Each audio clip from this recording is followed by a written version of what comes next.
Assalamu alaikum, barkanmu da warhaka mutanen mu. Ina masu kallon Indian Hausa Film. So wannan bidiyo ta kace. Ka tsaya kallo wannan bidiyo daga farko har ƙarshe in dai kana buƙatar yin downloading wayannan su ne sabbin fina-finan mu a wanda suka fito yau insha Allah. Akwai film fitinan ne, wannan film din fitinan ne. Yayin masifar kyau sosai da sosai da ba kwa tunani. Wannan abin da ya kunsa shine kai sai dai ka kalle shi kawai ga number mu ga can da kamar ku gani ga ta nan 081 43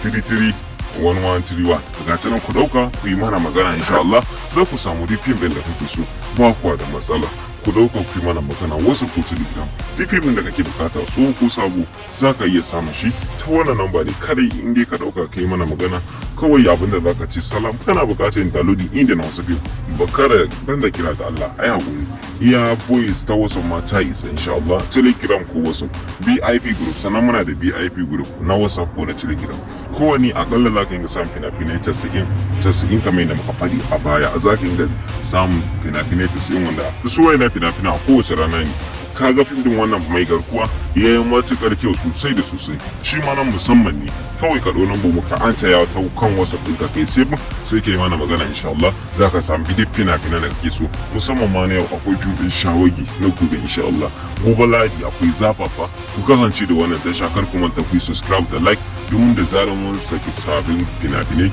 za a sanar da ku ina 'yan ƙasar Ghana da kuma dai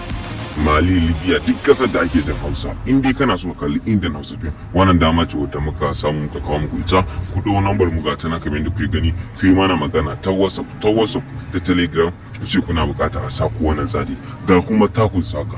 ga bango shi ma sun yi matukar kyau sosai da sosai ba ma kawo muku fim din banza kar ku manta da subscribe da like mun gode sosai da sosai kuma sannan ga karfin dantse ne dan sace ne amma shi ma ya mace kyau sosai da sosai ga nan ba na ku kuma ta ku dauka ku yi mana magana ta WhatsApp ko ta Telegram aha mazaje sai mun ji ku mun gode sosai da sosai.